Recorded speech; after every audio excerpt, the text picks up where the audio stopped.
Veamos entonces en qué consiste estos principios de la sensibilidad a priori.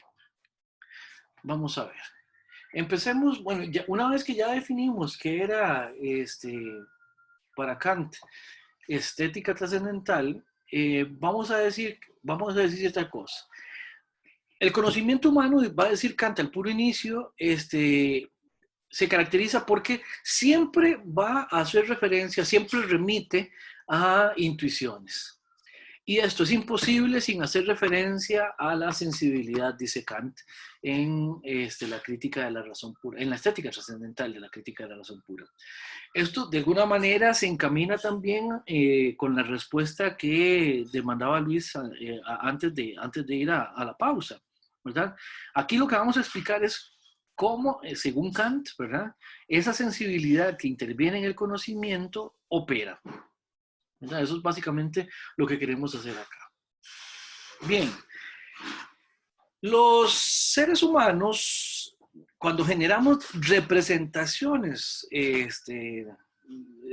o sea, cuando generamos contenidos mentales, vamos a, realmente, esas representaciones, podemos decir, con otra palabra, que son fenómenos, ¿verdad? ¿Qué quiere decir fenómeno? La palabra fenómeno, ¿verdad? Viene del griego phainomai, ¿verdad? Y fenómenos es un participio en participio pasado, ¿verdad? Phainomai significa aparecer, ¿verdad? Y fenómeno es lo que se aparece, ¿verdad? Eh, ¿Y qué quiere decir que se aparece? Lo que quiere decir es que algo se aparezca en el sentido sensible significa que una vez que nuestros sentidos llevan a cabo la función, o sea, la acción que les es propio, aparece un contenido. Y ese contenido es una representación mental. Así como cuando hablábamos en el ejemplo de la claridad en Descartes, de que con solo que uno abre los ojos y los ojos funcionan, ya uno genera la representación visual. Bueno, eso es aparecer, eso es que algo se convierta en fenómeno, que algo se fenomenice, por decirlo de alguna manera, ¿verdad? Entonces, nuestras representaciones van a ser fenómenos, o sea, objetos indeterminados de una intuición empírica. Entonces, primera cosa, yo les podría hacer una pregunta kantiana, ¿verdad? A propósito del ejemplo que siempre pusimos con Aristóteles y con Tomás, el ejemplo de la silla, ¿verdad? De que es una silla y cómo podemos definir una silla, fue un ejemplo recurrente. Ahora, yo les preguntaría a ustedes en este momento, ¿sienten ustedes la silla en la que están sentados? ¿Ustedes qué me responderían? Ya estamos en noviembre, ya, o sea, ya ustedes están grandotes en metafísica, ya ustedes deberían poder hacerme una respuesta. ¿Sienten ustedes la silla en la que están sentados? No es pregunta retórica, a ver, ¿quién se anima? Yo, yo Adelante. siento el sentimiento de estar sentado. ¿Qué significa eso, Flores? Explícalo. O sea, ok, vamos a ver si puedo explicarlo. Okay, que yo no siento la silla per se, sino yo siento la información que me pasa mis sentidos, por decir así, ¿no? La mente, por decir así. Muy bien, Flores, muy bien. Efectivamente. Con Kant ya estamos ante una metafísica y ante una epistemología donde lo que vamos a decir es que realmente lo que nosotros conocemos es, o son más bien, las representaciones que nosotros nos hacemos de las cosas. ¿Ya? Volvamos al ejemplo del mundo a colores, ¿verdad? Si uno se convirtiera en una mosca, ¿ya? Si uno se convirtiera... Es más, ¿se acuerdan cuando hace algunas clases hice un ejemplo con el endemoniado de Gadara? O sea, no sé si recordarán ese ejemplo, de que se suponía que unos ciertos demonios se salían de un hombre en el que estaban y que eran muchos y que cuando Jesús los regañó, se fueron y pidieron permiso para poder ir y meterse en un cerdo, ¿verdad? Haciendo un montón de supuestos aparte, ¿ya? Digamos que nosotros podamos hacer el intercambio, digamos, esto pasa mucho en películas de ciencia ficción o en películas que, si somos generosos, diríamos que son de comedia, digamos, ¿ya? Eso de que de pronto dos personas cambian entre sí la mente, ¿ya? Si nosotros pudiéramos cambiar ese mundo interior que tenemos en el conocimiento, ahorita no vamos a explicar más, no, mucho más que eso, nada más simplemente vamos a partir del hecho de que ese tipo de cosas son posibles. Si nosotros, por ejemplo, nos pudiéramos meter en el cuerpo de un chancho, de un cerdo, ¿ya? Las representaciones que generaríamos del mundo a partir de ese momento serían completamente distintas, ¿ya? Una de las cosas que inmediatamente pasaría es que de pronto empezaríamos a percibir aromas que, y no porque los chanchos huelan feo, ¿no? Sino porque los chanchos tienen un sentido del olfato que es muchísimo más desarrollado que el nuestro, ¿ya? De hecho, por eso, por cosas como esas, es que durante mucho tiempo los cerdos fueron los que se utilizaron para buscar trufas en Europa. No sé si ustedes sabían ese dato. Ahí tienen el dato para la trivia el domingo, ¿ya? El punto es, si uno de pronto se pudiera cambiar, digamos, pudiera cambiar su sensibilidad por la de un cerdo, las representaciones olfativas tendrían una importancia y un peso que no tienen las nuestras como humanos.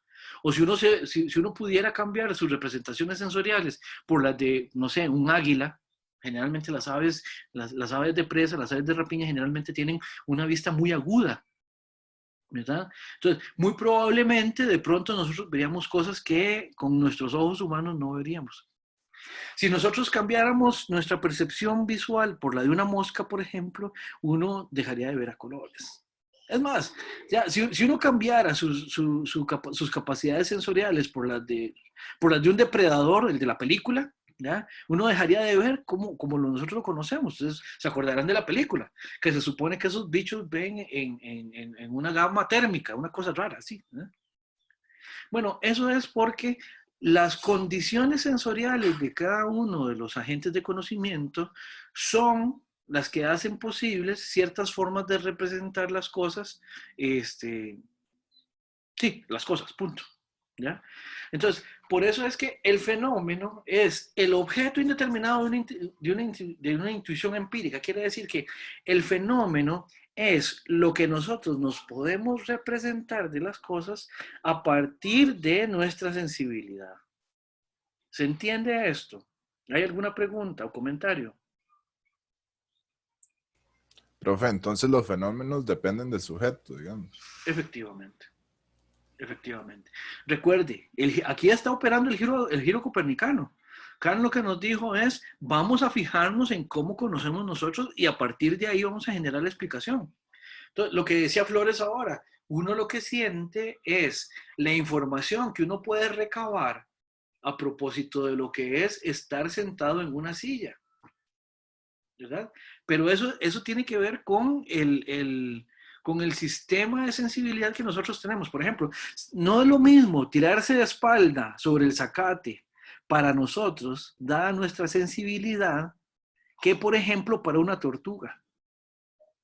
No, las representaciones no son las mismas. No es lo mismo, digamos, tocar el zacate con un caparazón que con la espalda, ¿verdad? Y a partir de ahí, las representaciones, digámoslo ahora en kantiano, los fenómenos que se generan van a ser entonces distintos. Y en lo que nos estamos fijando es precisamente en la particularidad, en esa manera particular que tenemos los seres humanos de conocer. Y eso es lo que le está interesando a Kant en este momento. El fenómeno se va a dividir en dos componentes, ¿no? Y vean que aquí Kant está diciendo que hay una materia y una forma. ¿Eso a qué les suena? Materia y forma. Aristóteles, ¿verdad? La explicación kantiana es hilemorfista. Ahora sí, ojo con las diferencias, ¿verdad?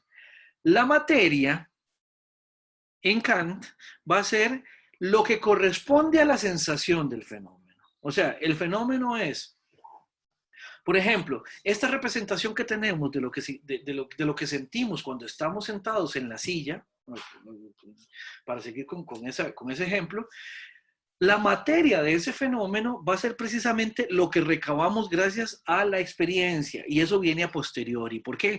Porque esa parte material del fenómeno es solo lo que es efectivamente empírico, lo que efectivamente está activando las representaciones sensoriales.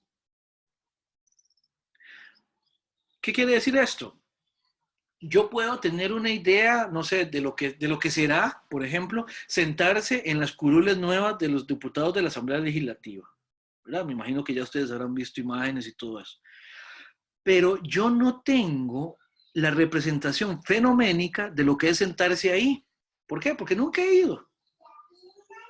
Y es muy probable que nunca la tenga, ¿verdad? ¿Por qué? Porque el punto es este: materialmente yo no he recabado, y parece que no recabaría nunca, ¿verdad? Lo que sería pasar, que mi sensación pase por esa experiencia de estar en contacto con alguna de esas curules, ¿se entiende? Esa es la parte material del fenómeno, la que viene dada efectivamente por las sensaciones. Ahora, y aquí en esta parte les voy a pedir que pongan especial atención. La forma tiene que ver con que los sentidos aportan conocimiento, aportan información, pero no son suficientes para generar, ese conocimiento. Es como cuando decimos, voy a decir un ejemplo que ya yo lo he dicho en clase. Nosotros no vemos con los ojos, o al menos no con los ojos únicamente. Incluso uno podría decir que uno es con el cerebro, con lo que ve en última instancia. Pero para que el cerebro pueda ver, necesita recabar esas imágenes, y eso lo hace gracias a los ojos, ¿verdad? Bueno, pensemos algo parecido, pero no lo pensemos en esta relación entre el órgano sensorial y el cerebro, sino pensémoslo en función de dos facultades que están operando acá. En la parte material está operando la sensibilidad, y en la parte de la forma está operando lo que Kant va a llamar el entendimiento. ¿Por qué? Porque no basta solamente con que los haces de luces vengan por el ojo para generar yo la representación visual. No basta solo con eso. Yo necesito poder poner eso en algún tipo de nivel organizativo, como para poder sacar en limpio lo que eso significa. Tengo varios ejemplos a propósito de esto. Vamos a ver. La primera cosa.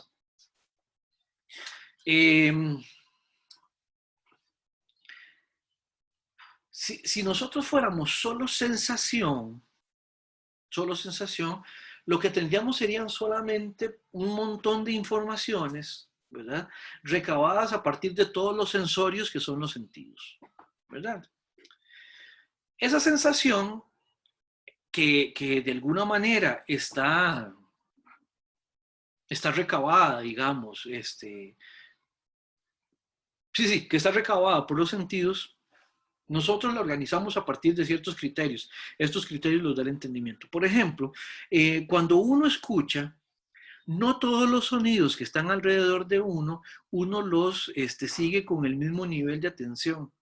Hay ciertos sonidos que para nosotros son sonidos de fondo, hay ciertos sonidos que son primordiales. Es más, por ejemplo, por decirlo así, dentro del paisaje acústico, nosotros también le ponemos principal atención a ciertos sonidos, ¿ya? Que es aquello a lo que estamos poniendo atención. Por ejemplo, yo podría pensar que ustedes en este momento que están escuchando una clase, le dan prioridad, ¿ya?, a el sonido de mi voz, independientemente de lo horrible que es, ¿verdad? Ustedes le dan prioridad a lo que están escuchando a partir de lo que yo estoy hablando, ¿verdad?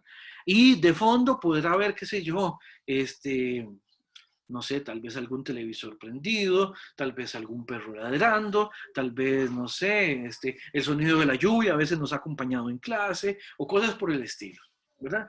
Esos niveles de atención uno solo los puede hacer precisamente porque uno puede puede organizar ese entorno sensorial de manera tal que no todos los inputs, digamos, no toda la información que entra tenga jerárquicamente el mismo valor.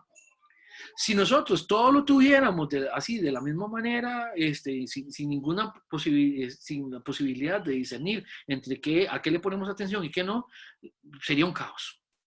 Y el mismo Kant lo dice como sería una rapsodia de sensaciones. Empecemos con los ejemplos. Uno va a ser bíblico y el otro va a ser de cine. ¿Ya? No sé si vieron la película de Superman, con Cavill. Hay una escena que es muy interesante, que es cuando Superman está chiquitito en la escuela y de pronto se le viene un ataque así donde empiezan los poderes a actuar. Y entonces todo lo ve en rayos X y todo lo escucha y tiene un super oído. ¿Qué es lo que pasa? Bueno, en la explicación es que como Superman es un alienígena, ¿verdad? Y aquí, por la exposición al sol y todo ese tipo de cosas, sus sentidos se exacerban, ¿verdad? ¿Y qué es lo que pasa? Superman en ese momento, cuando es niño, todavía no sabe, todavía no ha aprendido a sacar en limpio de esos super sentidos, qué es en lo que tiene que, cómo los puede controlar y cómo puede sacar de toda esa información un dato específico, ¿verdad? En ese sentido, esa escena es muy interesante, ¿verdad? Uno podría preguntarse, mira, qué curioso, ¿qué habría dicho Kant si hubiera visto esta película? ¿Verdad? Precisamente por eso, por cómo están operando ahí esos supersentidos. Esa es la primera cosa. Y el segundo ejemplo, que es bíblico, es en relación, por ejemplo, con que, me imagino que ustedes recordarán que hay algún pasaje bíblico donde Jesús le devuelve la vista a un ciego de nacimiento, ¿verdad? Ese pasaje a uno le puede llamar mucho la atención. ¿Por qué? Porque curiosamente los sentidos no son informaciones, no generan informaciones absolutas. Uno tiene que aprender a discernir lo que recibe con los sentidos. Si por milagro, arte de magia o lo que ustedes quieran, se le devolviera la vista a un ciego de nacimiento, no sería así como que de pronto el ciego simplemente vuelve a ver para todo lado y de pronto se lo encuentra uno y le dice, usted debe ser David, ¿verdad? Y de pronto se vuelve al que está a la par y usted debe ser Luis. Ay, aquel es Flores, mira Flores, jamás me imaginé que fueras así. ¿Por qué? Porque el ciego de nacimiento tiene que aprender a discernir y a determinar y a relacionar qué es lo que está recibiendo por medio de esas imágenes visuales, ¿ya? Con la representación mental que él tiene, ¿ya? Un ciego de nacimiento recobra la vista y no puede salir corriendo inmediatamente porque no sabe guiarse por medio de las representaciones visuales.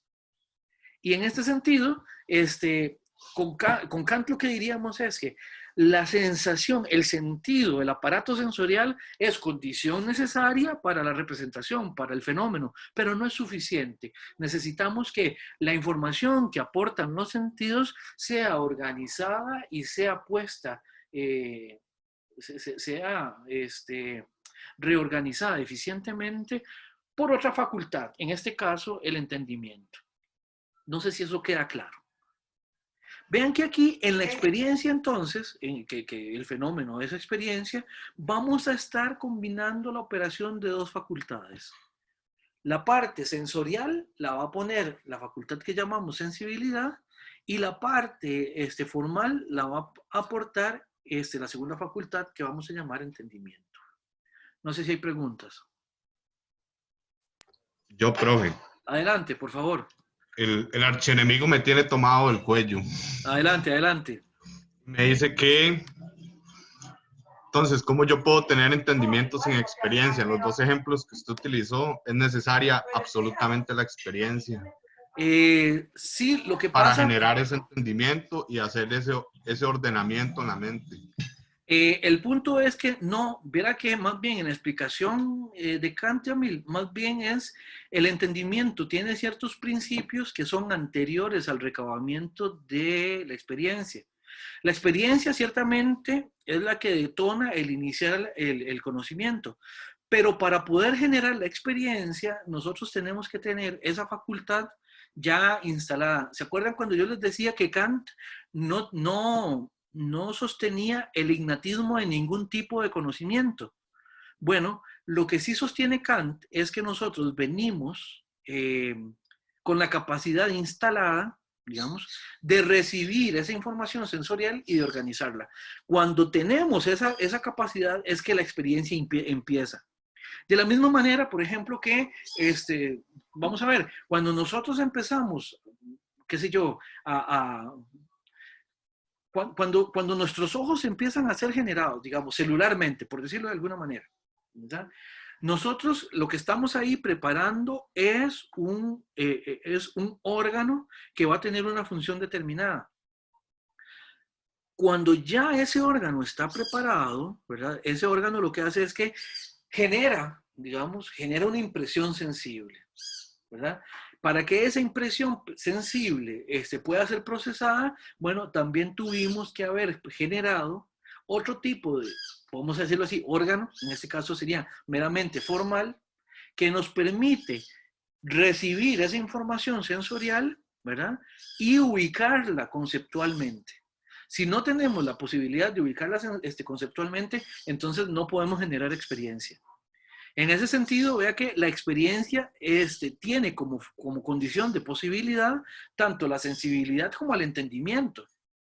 En relación con la sensibilidad es creo que más fácil. ¿Por qué? Porque nosotros necesitamos efectivamente pasar por la experiencia, tocar las cosas, ver las cosas, escuchar las cosas, oler las cosas para generar esas representaciones sensoriales. Bueno, en el entendimiento también nosotros necesitamos entonces poner en ejecución los principios del entendimiento, que en este caso son conceptuales, son formales para Kant. No es que porque tengo la experiencia genero el contenido del entendimiento. Es lo que les explicaba con la causalidad. De hecho, la causalidad, Kant va a decir que está en el entendimiento. Es precisamente porque tengo un entendimiento que me permite ubicar las relaciones causales de las cosas que yo conozco causalmente. No es que yo veo la causalidad de allá afuera y a partir de ahí aprendo que las cosas operan causalmente, sino que porque yo tengo la capacidad a priori de representar causalmente las cosas, entonces hago esa conexión causal entre la causa y el efecto. Yamil, por favor, decime si quedó un poco más claro. Si no, te vuelvo a explicar. Pero es que a mí no, lo que no me queda claro es cómo sucede el entendimiento sin experiencia. Tal Es vez que, sí, no, no. es que el entendimiento propiamente hablando no es que sucede. Más bien, el entendimiento es condición de posibilidad para que suceda la experiencia. Pero por eso mismo, o sea, ¿cómo va a suceder entendimiento? ¿Hola? Oh, no, me pegué.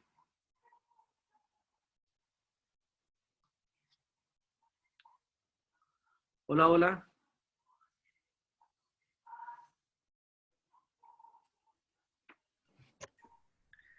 Hola, hola.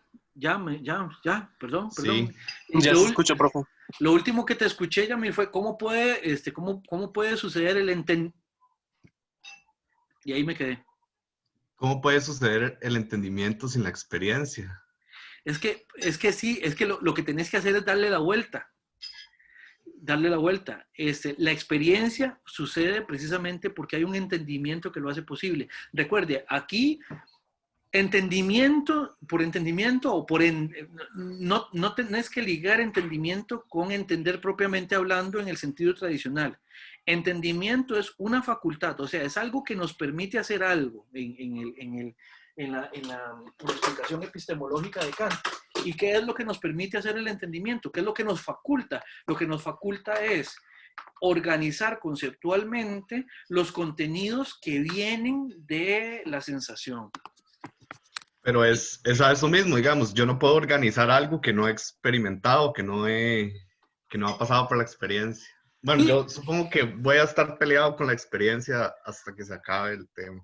es posible, es Porque posible. no me cabe en el no es entendimiento. experiencia, ¿verdad, profe? Lo ¿Perdón? sensible no es experiencia.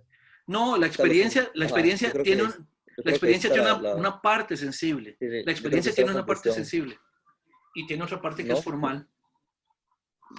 Creo que esa es la confusión, pero tal vez.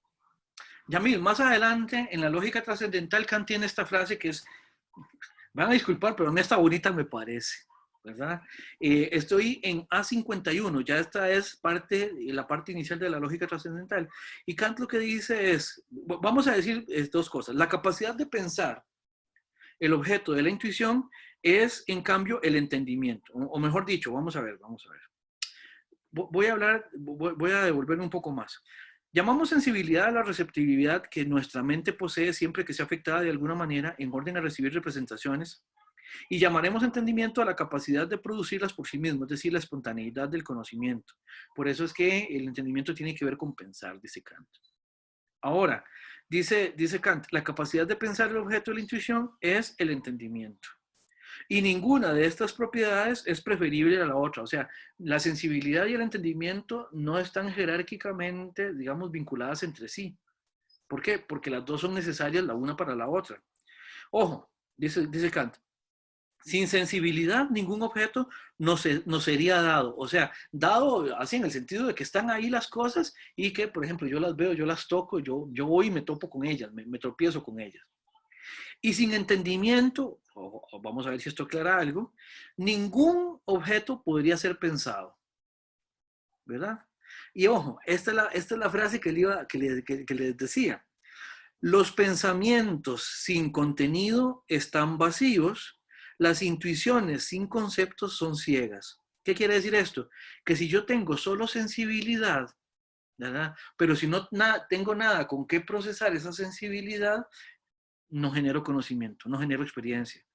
Ahora, si yo tengo con qué organizar esa sensibilidad, pero no tengo el dato sensible, tampoco genero conocimiento. Hagamos una analogía informática. El input aquí sensible, el de los sentidos, digamos, podría ser, digamos, los contenidos específicos que corren en un programa. Pero ese programa no corre si uno no tiene el programa instalado, o sea, el documento no corre si no tenemos el programa instalado en la computadora. Es como, por ejemplo, cuando, qué sé yo, cuando a uno le mandan un texto, pero está en EPUB y uno lo que tiene es para leer solo PDFs, ¿verdad? El documento en sí es el objeto que queremos leer, ¿verdad? Pero para poder leerlo en EPUB tenemos que tener alguna aplicación que nos lea EPUB, ¿verdad? Objeto y aquello que lo procesa. Bueno, en lugar de objeto pensemos en la sensación, ¿ya? Las representaciones sensoriales, ¿ya? Son los que queremos interpretar, pero para interpretarlas tenemos que tener una capacidad que es completamente abstracta, que eso es lo que llama Kant entendimiento. Es esa capacidad de poder procesar la información sensorial. No sé si con esto aclaro un poquito. ¿Yamil? Profe, es que este ordenamiento ¿Sí? no surge solo, me es transferido.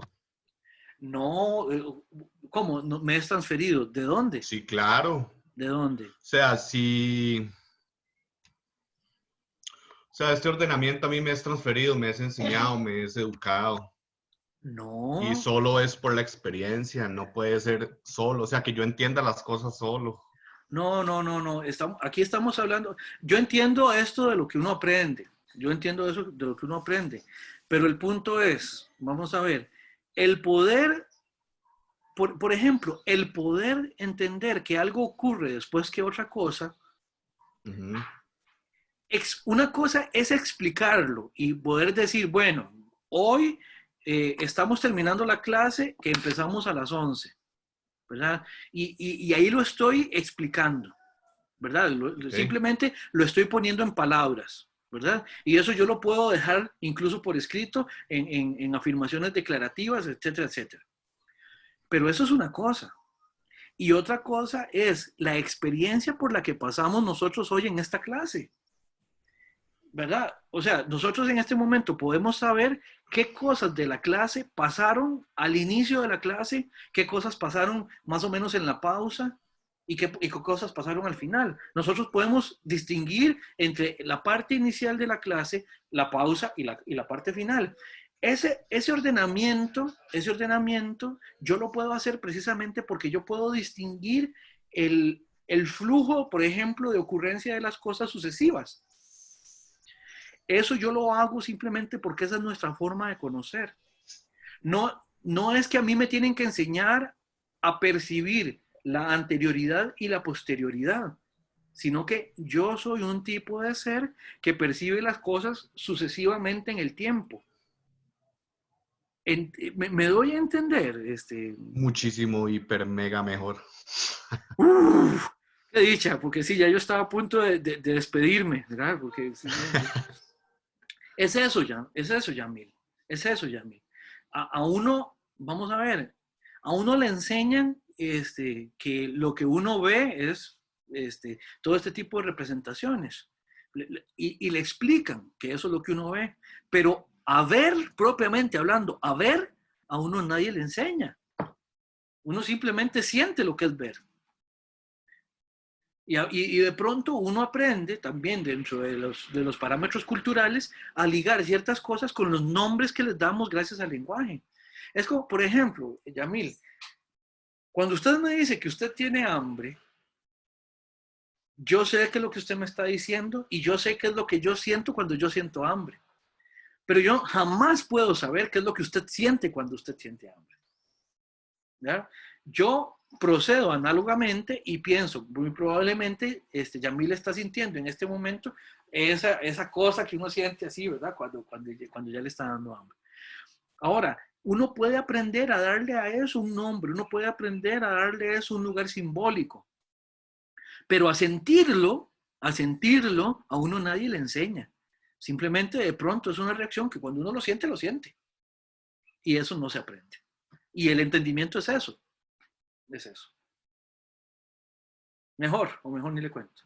Inclusive mucho mejor. Ok, muy bien. Bueno, dejemos la clase aquí en un punto alto para salir hoy por la puerta grande. Entonces, muy bien. Nos vemos el martes y cualquier cosa, pues, Profe, creo que en el chat queda una preguntilla. Ok, por favor, vamos a ver. Saquen dudas, por favor, saquen dudas. Me hace pensar en los trasplantes, dice Dante,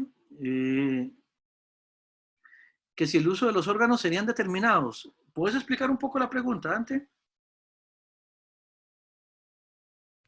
Sí, claro, no. Es que cuando estábamos hablando, usted estaba dando como un ejemplo con respecto al ojo, digamos, como que se formaba y que estaba como predispuesto para la vista. Estoy muy metido también con Ponti, entonces estaba pensando en el uso de los órganos y por eso decía, bueno, los trasplantes, por ejemplo, en los usos dislocados del cuerpo, ¿qué podría decir Kant a propósito de eso? Y con respecto, sí, o sea, que si estaban determinados esta utilización de los órganos. Muy bien. Ok, vamos a ver. Primera cosa, Kant, desde el punto de vista de órganos o de sistemas, tal como tu explicación requiere, dice poco o prácticamente nada. La primera cosa. Sin embargo, sí da muchas pautas como para que seamos nosotros quienes podamos decir a partir de eso. En ese sentido, vamos a ver. Los órganos se explican a partir de su función en Kant, obviamente. Y de hecho, este órgano, esa es parte de su etimología, digamos. El órgano es algo que sirve para otra cosa, es una herramienta, ¿verdad? Propiamente hablando. Y la determinación de los órganos. Bueno, los órganos están, de alguna manera, aportan una función que es específica. Ahora, uno actualmente podría hablar de estados alterados de conciencia. Ya, qué sé yo, todos los experimentos de los 60, hicieron ese tren de hippies, digamos, que se metieron todo lo que pudieron meterse en el cuerpo, digamos, y a partir de ahí empezaron a ver qué pasaba con eso. También hay condiciones también muy puntuales, por ejemplo, lo que es padecimiento, y lo voy a decir como un padecimiento, porque no necesariamente tiene que pensarse como algo negativo, pero, por ejemplo, la kinestesia, que es cuando, por ejemplo, a alguna persona, qué sé yo, un sonido le evoca una representación de sabor o de olor, o una representación olfativa le genera también un sonido, cosas así por el estilo. Lo que pasa es que esos son casos, por así decirlo, raros, en el sentido estadístico, digamos, de su ocurrencia, y en ese sentido Kant también es muy aristotélico, en el sentido de que Kant aquí está haciendo una teoría de lo que ocurre de manera general. Habrá excepciones, pero no es a partir de las excepciones que se explica la función del órgano. Por Sí, ejemplo, claro. Porque, digamos, adelante. recordaba, por ejemplo, el mecanicismo que maneja, por ejemplo, Descartes, ¿verdad?